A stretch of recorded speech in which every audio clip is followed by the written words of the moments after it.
नमस्कार, news nation देख रहे हैं आप। आपके साथ मैं हूं नवेद और न्यूज नेशन लगातार इस बात को बार बार उठा रहा है कि हाथरस पर बोलने वाली सियासी अमले क्यों बारा और बलरामपुर पर चुप हो जाते हैं। क्या सीबीआई जांच होगी बारा और बलरामपुर वाले मामले पर भी? क्या वहां की बेटियां नहीं है? बारा रेप में एक और सनसनीखेज खुलासा सामने आया। बता दें आपको, न्यूज नेशन की मुहिम के बाद एक और पीड़ित सामने आई है।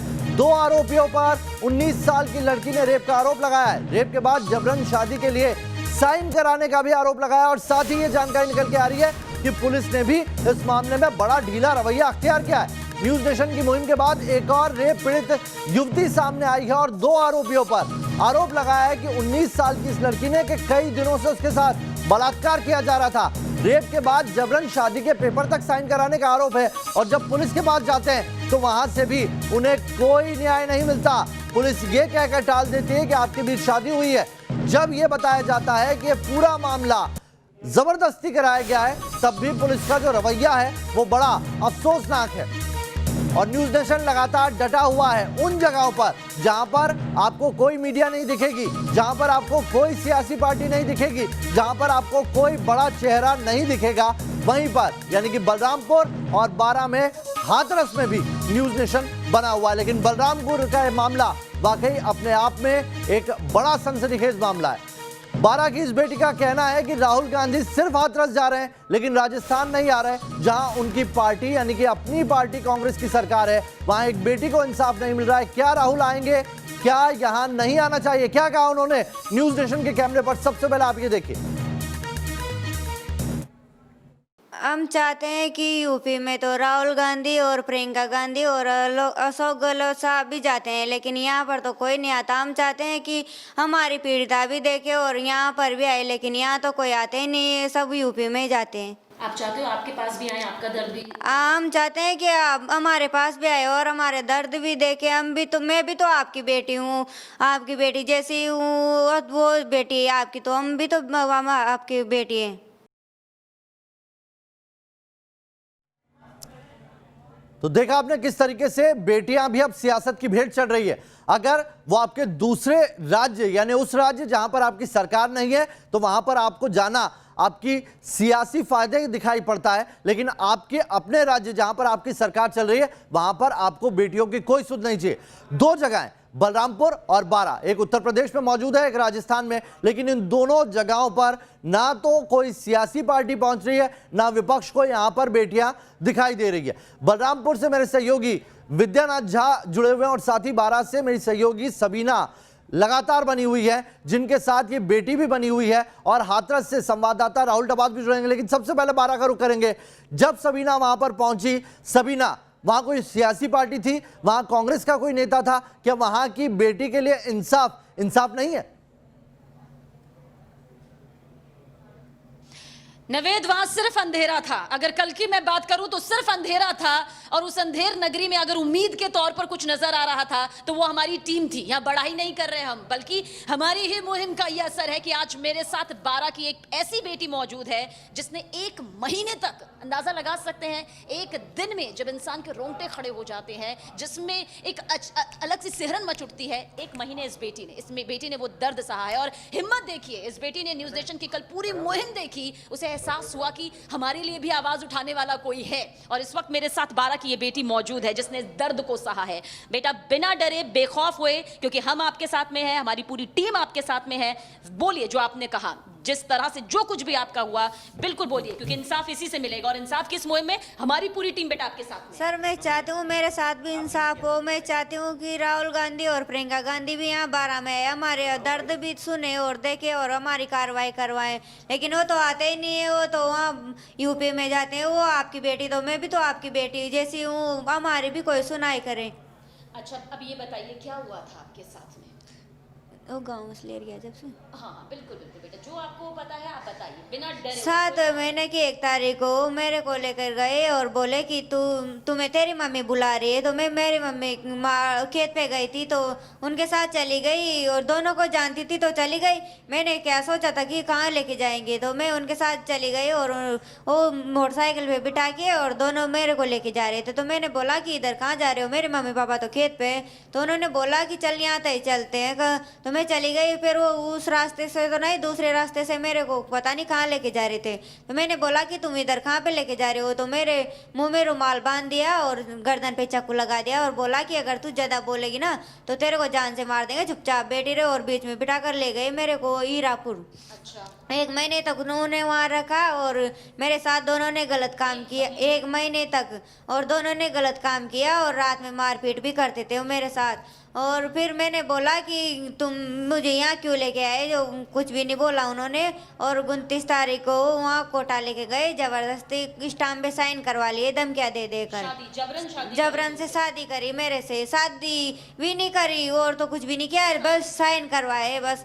मैंने बोला कि मैं नहीं करूँगी, जो बोला कि अगर तू साइन नहीं करेगी तो तुझे जान से मार देंगे। तो मैंने जबरदस्ती साइन करने पड़े। फिर वो वहाँ से मेरे को वापस वहाँ हीरापुरी लेके गए।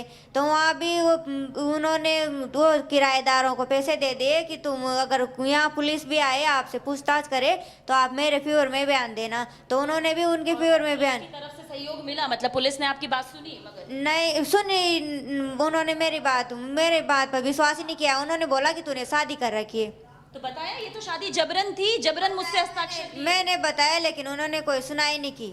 सबीना, एफआईआर हुई है कि नहीं इस मामले में? अभी तक एफआईआर हो भी पाई है या नहीं? आपको जरूर सुन लेना चाहिए। बिल्कुल नवेद एफआईआर हो गई है नवेद। जो बातचीत मेरी बच्ची के साथ में हुई है, हालांकि बालिग है बच्ची, लेकिन एफआईआर हो गई है। लेकिन सीएम साहब, अशोक गहलोत साहब, सुन लीजिए, आप जो रिपोर्ट देते हैं और जिससे आपके आला कमान संतुष्ट हो जाते हैं ना, देखिए कि आपके संबंधित विभाग के अधिकारी क्या कर रहे हैं। कहते हैं शादी हो गई है, शादी हो गई है तो क्या रेप करेंगे? वो भी ये बेटी कह रही है कि जबरन हस्ताक्षर यहाँ पर किए गए हैं। इतना ही नहीं है कहानी नवेद यही नहीं थमती, फूफा जी भी हमारे साथ में मौजूद है। आप बेटी के फूफा जी हैं, क्या कहा जो आप बता रहे थे, गुलाम हूँ सर? इसने शीश वाली SHO ने यूँ बोला मेरे से कि क्या मैं मिट्टी की बना के लाऊंगी तुम्हारी बेटी को कुछ। अच्छा, कब बोला? जब आप लोग गए? जब हम गए थे ना, मनी भाई हमारी बेटी 1 महीना हो गया, अब तक कोई पता नहीं, कोई आपने क्या डिटेल को निकाली क्या नहीं निकाली। जो लेके गए थे दो मुलजिम और इनमें यहाँ का 2 आदमियों का यहाँ घोड़ी गाँव का सहयोग है। तो इनसे भी पूछो, मन इनके परिवार से पूछो, तो क्या मैं मिट्टी की बना के लाऊंगी। जिसके बाद में हम एसपी साहब के पास आए। एसपी साहब के पास नीचे हमारी ने क्या, मैंने एसपी साहब से मिलना चाहते हैं। तो नीचे बंगले में ही कहते हैं कि नहीं कह एसपी साहब में भी कोरोना चल रहा है, कि ऑफिस जाओ, कुछ कार्रवाई हो जाएगी आपकी कुछ। मेडिकल के लिए हम मांगरोल गए, एक पुलिस वाले गए थे। तो हमने कि मैं बोर्ड बठान के मेडिकल करवाना चाहते हैं लड़की के। तो उन्होंने कहा कि मेडिकल नहीं, यहाँ हम फालतू है कि तुम्हारे लिए जो वहाँ 12 जाएंगे, यहाँ हो जाएगा मेडिकल। मैंने बोर्ड से करवाना चाहते हैं मन की, तो बोर्ड से मना कर दिया उन्होंने। कहते हो गया मेडिकल यहाँ, कहते नहीं मैंने की 12 सोमवार को करवा लेना, आज संडे है ना। तो ये SHO ने बोला सर। हाँ, तो सुन रहे हैं नवेद आप क्या कहते हैं संबंधित विभाग के अधिकारी? क्या मैं गुलाम हूं आपका? आपकी बेटी क्या मिट्टी की बनाकर मैं यहां पर रखूं? मतलब एक परिवार जिसकी बेटी 1 महीने से खो गई है, 1 महीने से उसके साथ रेप हो रहा है, हर दिन मारपीट हो रही है, वो किसी तरह से बचकर वहां से निकलना चाहती है। माता पिता SHO साहब के पास पहुंचते हैं, जिन्हें न जाने उस कुर्सी पर किसने बिठाया है, और वो SHO जितेंद्र कुमार ये कहते हैं, मन तो कर रहा है कहता है बोलूं, क्योंकि है हम किसी इज्जतदार इंसान को देते हैं, लेकिन जहां पर एक बेटी की इज्जत की कीमत नहीं है उन्हें है कहना बेहतर होगा। तो SHO यहां पर यह कहता है कि मिट्टी की बनाकर लाऊं बेटी, जबकि हकीकत की बेटी लाने के लिए अगर उन्होंने कदम उठाया होता तो 1 महीने इस बेटी को वो जख्म यहां पर नहीं झेलने पड़ते। लेकिन हिम्मत की दाद देती हूं मैं इस बेटी की, इसने न्यूज नेशन देखा, क्योंकि कल हमने जिस तरह से लगातार 12 की खबर चलाई, उसके बाद ये बेटी सामने आई। और जब ये बेटी सामने आई तो अभी भी ये बेटी मुझसे यही कह रही है, बोलिए ना राहुल गांधी को, बोलिए ना प्रियंका गांधी वाड्रा को, अशोक साहब को बोलिए ना, आए, क्या मैं बेटी नहीं हूं? क्या मेरा दर्द नहीं है? आरोपी खुलेआम घूम रहे हैं, धमकी लगातार दे रहे हैं। सुनिए, धमकी की कहानी भी इन्हीं की जुबानी सुनिए। धमकी दे रहे हैं बेटा अभी भी आरोपी। हाँ, मैं धमकी देते, गांव में नहीं रहने देते। 2 महीने से मैं तो मेरे फूफा जी के पास रह रही हूँ, मैं मेरा पूरा परिवार इनके पास रहता है, वहाँ रहने नहीं देते। और कल परसों के दिन भी मेरे ताऊ जी के लड़के के साथ वो खेत पे गया तो घर छोड़ दिया, ताला लग रहा है वहाँ पे। तो अभी कल परसों के दिन गए मेरे मम्मी पापा वहाँ हमारी फसल को काटने के लिए, वरना 2 महीने से इनके पास ही रह रहे हैं, कुछ कमाई कुछ भी नहीं करते।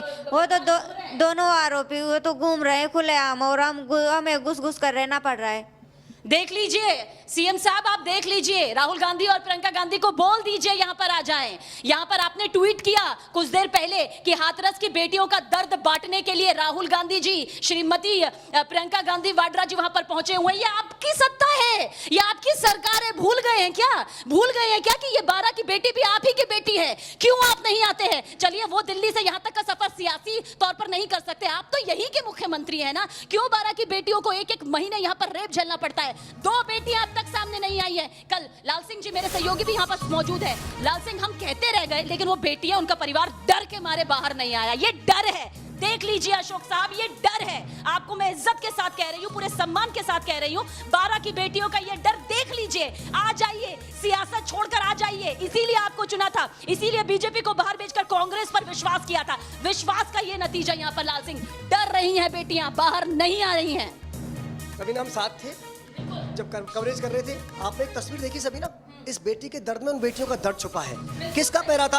आप लाइव बाहर कर रहे हैं तो सीआईडी के लोग हमें घेर रहे हैं, अंदर हम जा रहे हैं तो लोग अंदर जा रहे हैं। उन बेटी का दर्द जानना चाह रहे हैं तो पुलिस वाले हम पर पहरा लगा रहे हैं। अरे गहलोत साहब, इन पुलिस वालों को क्यों पहरा बैठा रखा है आपने? ये तो जरा बता दीजिए। बेटियों का दर्द नहीं पहुंचाए। लेकिन मैं एक बात बता देना चाहता हूं, न्यूज नेशन बेटियों के साथ खड़ा है। चलिए, और बेटियों की बने रहिए सबीना, मैं आ रहा हूं आपके पास। हमारे साथ कुछ मेहमान भी जुड़े हुए हैं। हमारे साथ आलोक अवस्थी जी हैं, बीजेपी से वो जुड़ गए हैं, और साथ ही हमारे साथ सुरेंद्र राजपूत जी हैं, कांग्रेस से जुड़े हुए हैं। सुरेंद्र जी, आपने सुना होगा किस तरीके से 12 की बेटी अपनी आपबीती सुना रही है। वो कह रही है कि उसकी सुनवाई नहीं हो रही है। एसएचओ के दर पर 1 महीने तक पहले परिवार जाके दरवाजा खटखटाता रहा कि उसकी बेटी मिसिंग है, एफआईआर नहीं की गई। एफआईआर जब होती है तो फिर उसके बाद भी रेप की एफआईआर के लिए दर्जनों बार वहां पर पहुंचना पड़ता है। क्या बेटियां राज्य से निर्धारित होंगी, किस राज्य की सरकार चल रही है उससे निर्धारित होंगी, या फिर प्रशासन सब जगह एक जैसे ही काम करता है लेकिन आपको दिखाई नहीं पड़ता? नावेद भाई, मैं बहुत स्तब्ध हूँ, दुखी हूँ। ये बातें बहुत ही ज्यादा, जिसको कहा जाए, पीड़ा देती है। और सच बात ये है कि जिस तरीके से हाथरस की बेटी के न्याय की बात आ रही है, उसी तरीके से राजस्थान में अगर कोई भी अन्याय हुआ है, किसी भी तरीके का अन्याय हुआ है, तो उसकी बेटी की आवाज भी उसी तरीके से उठनी चाहिए। और अगर कौन उठाएगा सुरेंद्र जी, कौन उठाएगा? कांग्रेस अगर उठा रही है, कांग्रेस के सारे नेता राहुल गांधी और प्रियंका अगर हाथरस तक पहुंच जाते हैं, तो इस मामले पर एक बयान, एक ट्वीट तक क्यों नहीं आता है? क्या राजस्थान की बेटी आपकी अपनी बेटी नहीं है? नावेद भाई, आप लोग अगर एजेंडे की बात करते हैं तो मैं उस हिसाब से जवाब दूं। नहीं, एजेंडा किसका है सर? क्या पॉलिटिकल पार्टी का एजेंडा है? क्या कांग्रेस को एजेंडा सूट करता है? पहले नहीं, एजेंडा बताइए ना सर। कांग्रेस का एजेंडा है ये नहीं कि राजस्थान की बेटी बेटी नहीं है, उत्तर प्रदेश की बेटी बेटी है। वोट बैंक देखेंगे आप रेप में भी? आप हमें जवाब देने देंगे या अपनी बात? अगर आपको अपनी बात कहनी है तो मैं सर, आप बात ही तो नहीं कह रहे हैं ना। आप यहाँ पर पीसी करने नहीं बैठे ना सर, प्रेस कॉन्फ्रेंस करने नहीं बैठे आप। नहीं तो आप भी यहाँ पर अपना भाषण देने तो नहीं बैठे हैं ना नावेद जी। सर, आपसे सीधा सा सवाल है, उत्तर प्रदेश की बेटी अगर बेटी दिखती है, राहुल और प्रियंका जाते हैं, तो राजस्थान के 12 पर अभी तक चुप्पी क्यों है? मैं आपको वही सीधा जवाब दे रहा हूँ, सुनने का धैर्य रखिए। चलिए सर, मैं धैर्य रखता हूँ। मैं आपको पूरे 30 सेकंड देता हूँ और मैं उम्मीद करता हूँ कि यह आवाज आपके हुक्मरानों तक पहुंचेगी जरूर जी। और अगर आप धैर्य नहीं रख सकते हैं तो भी मुझे बता दें। सर, बात कंप्लीट कीजिए, जल्दी कीजिए जी। हाँ, मैं वही बात आपसे कह रहा हूँ। 2 चीजें मैं बड़ी स्पष्ट कह दूं, अन्याय कहीं पर भी हो उसका प्रतिकार होना चाहिए। और अगर जिस तरीके से राजस्थान में अगर कोई अन्याय हुआ है, जिस तरीके से हाथरस में हुआ है, तो निश्चित तौर पर पूरे प्रतिपक्ष को, पूरे मीडिया को उस बात को उठाना चाहिए, मजबूती से उठाना चाहिए, और उतनी मजबूती से उठाना चाहिए कि हुक्मरानों के कान खुलें। चाहे वो सरकार हमारी हो, चाहे वो सरकार भाजपा की हो, हुक्मरानों के कान जरूर खुलने चाहिए। और मेरा आपसे एक ही विनम्र अनुरोध है कि सच का साथ दीजिए, सरकार हमारी हो या भाजपा की हो। अगर हमारे मुख्यमंत्री के कान नहीं खुल रहे तो उनके कानों में भी इतने ही जोर का आप शोर कीजिए जितना हाथरस में किया है। सच बात यह है कि राहुल गांधी और प्रियंका गांधी जी को दोषारोपित करने की जगह एक बार